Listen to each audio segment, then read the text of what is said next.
8 practices, I believe, into camp. We're growing, but by no means are we ready for competition yet. But we're in the process, and I think guys need to continue to embrace the process, all right, and grow every day and show our traits. With that, I'll take any questions.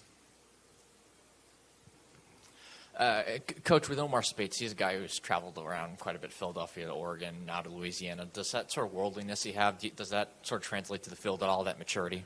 You know, I've been pleased with Omar. You definitely see a level of maturity. I think the spring was big for him to fit into Coach Kelly's program and, our mission and how we go about doing things. And I think you're seeing him in training camp really embrace that. But you definitely see a veteran presence from him. Hey, Coach, I want to ask you about a couple of statistics. Turnovers forced and third down defense. How do you feel about those two numbers from last year, and what would you like to see from those moving forward? Both of them we got to improve drastically. That's 2 areas that have been a point of emphasis. Get off the field. I believe we were in the 70s, which isn't good enough. Last year, if you look at the number one team in the takeaway defense, it was Illinois, and they had 2.4 takeaways a game. They allowed 12.7 points. So there's a direct correlation there. Both are being emphasized like crazy. Matt, Will Sanders from the Advocate. You obviously have quite the competition going on at cornerback. Is there anybody at this point you feel like is really maybe standing out and sort of earned some kind of a role, or where do you feel like you're going to have to maybe make that decision? Yeah, I think guys are still competing for roles at this point.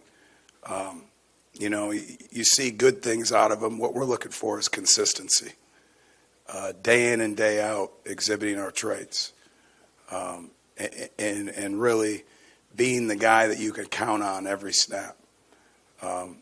We've had guys that have flashed.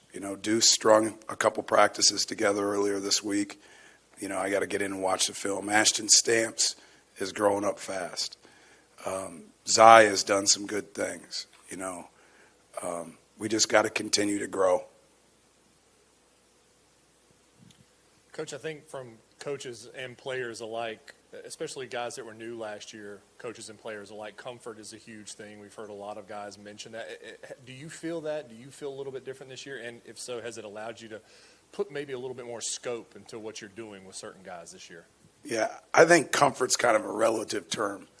I don't think anybody ever wants to be comfortable, but what you do see is you understand the expectations, right? We're not all trying to learn Coach Kelly's program, and really we now know exactly what our traits are and what they look like, okay? Exactly what our process is and what it looks like.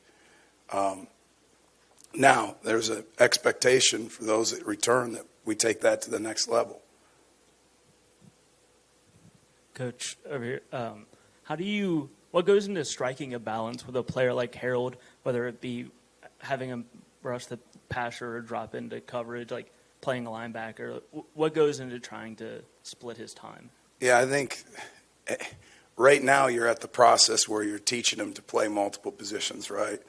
And then when you get into a specific game, you see what fits the scheme to stop that team and what he does well. Really not just for Harold, but all our players. Where you're looking and trying to define roles, you're trying to find things that they can be successful at. What do they do well? What do they need work at?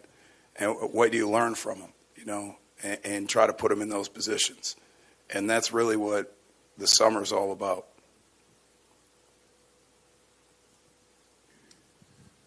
Hey, Coach, Glenn West right here.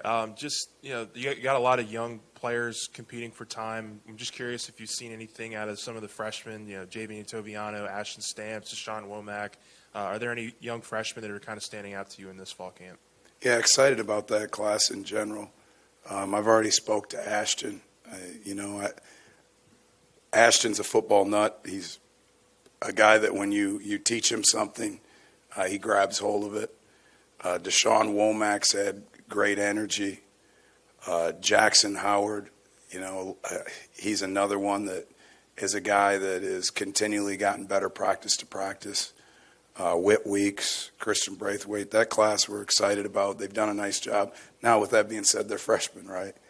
So this next week will be huge for them. As you know, this next week we get 6 right in a row, and we got to grow a bunch. And that goes for the whole defense, but in particular the freshmen. Yeah, Matt, right here, just the effect of Mason Smith back on the line, just how it affects the whole defense, the scheme, everything.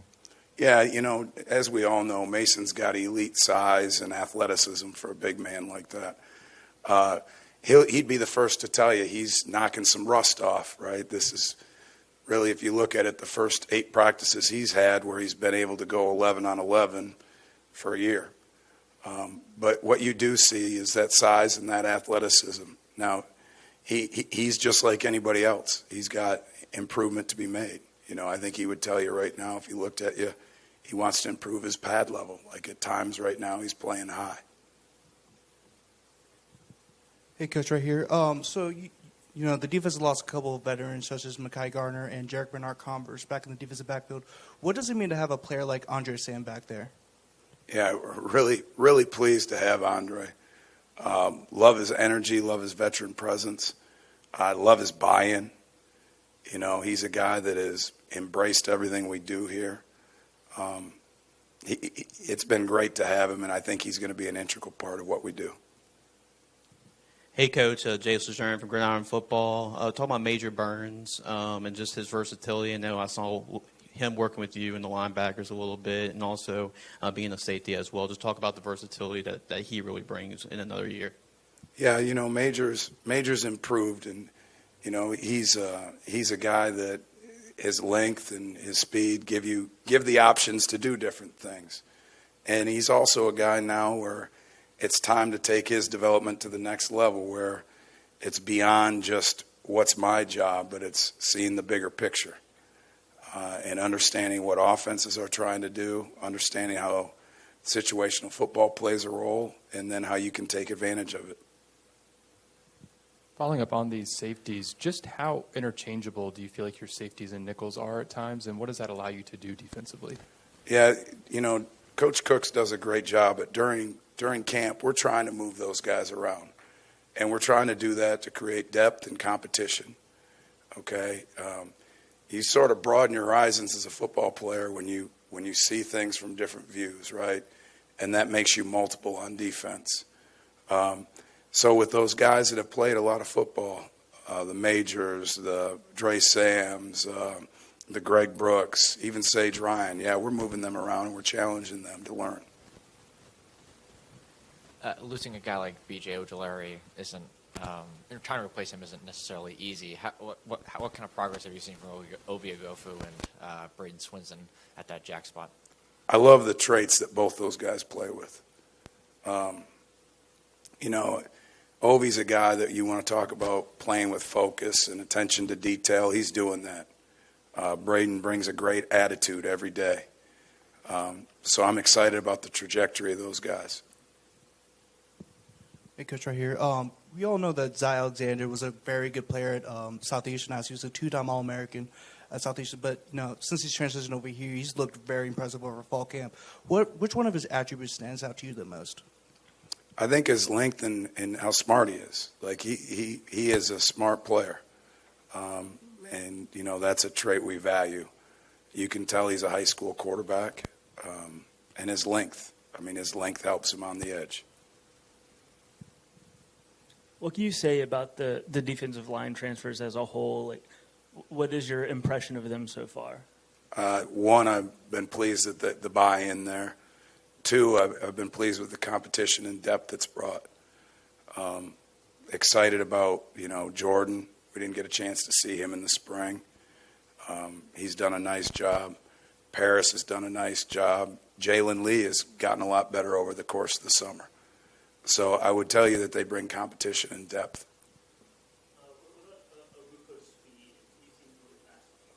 Yeah, he does, and he has a nice long arm. And he's another guy that's played a lot. And to be honest with you, his history with Coach Kelly makes his transition seamless, right? So I've been very pleased with him. A lot's been made this offseason about the continuity that's returning, particularly on offense. But you guys as a coaching staff return nearly everybody on the defensive side of the ball. Just in year two, what does the evolution of you guys as a staff look like defensively, and how beneficial is it that you've had, some relative continuity there with the staff? Yeah, I think that's huge. One, just like the process of how we go about things in practice. You're not explaining and going over everything day to day. You kind of see things from the game in similar lights. You learn people's, when you're going through a new staff, you're learning people's strengths and weaknesses. By having continuity, you find out people's strengths and weaknesses, and you learn to play off of each other. And then there's the personal part of it, right? The more you get to know somebody, the more you care about them. And I think that's real, too. Matt, specifically about DeSean Womack, it seemed like in the spring it was either maybe he's a defensive end, maybe he's a jack long term. Have you actually settled on a position for him? Is it always going to be a case where he can kind of play both? He's a guy that we're going to be able to move around some.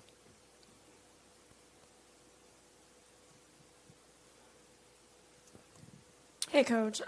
What's been like the biggest, thing that you've had to work through, maybe mentally with the boys, and what are some of the tools that you use to work through them? I'm sorry, can you give it to me again?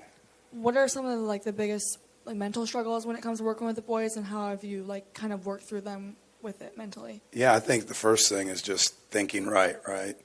And understanding that your thoughts control your actions, and you control your thoughts, right? And then also just embracing what you hear us over and over saying our traits, but it's real. Embracing our traits of excellence, and embracing the great attitude and laser focus and attention to detail, and not letting yourself get out of the box, so to speak. What does it mean working with the team when you have a season opener like you've got with Florida State and a team that you opened with last year? I know they're all big, but this is going to get a lot of attention, and the whole world's going to be watching it. Yeah, I think those games are exciting. They're exciting for a coach. They're exciting for a player. But at the end of the day, I think you have to be short-sighted in this game. And to be honest with you, when you're out on the field, you're worried about the next drill. And when you get off the field, you're worried about correcting the next meeting. Now, there's got to be some farsightedness in the preparation model. And what schemes do we need to get in? How do we need to be taught? But I think you can get too far-sighted in this thing, too. Now, is it exciting that we have great competition in the first game? Absolutely. But I hate to say this, but I'm worried about the trajectory of practice 9 now after 8.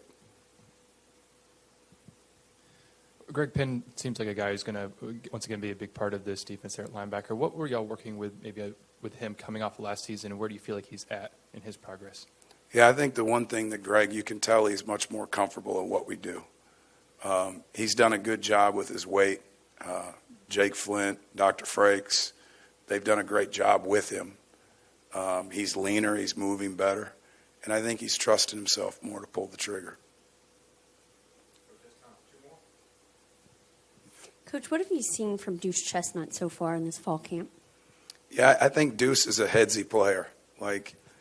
And what I have seen is he's got a unique skill set for baiting guys.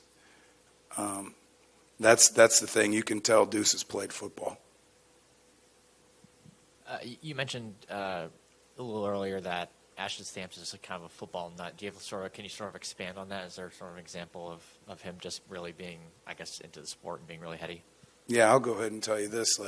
You want to talk about as a staff, the guy came to camp 3 times to LSU to get a scholarship offer. I think that's all you need to tell about Ashton Stamps. He wants to be here, he wants to be great, and he's not scared of competition. And sometimes that's not always true right now, right? And he's a dude that embraces competition every day. Thanks, guys.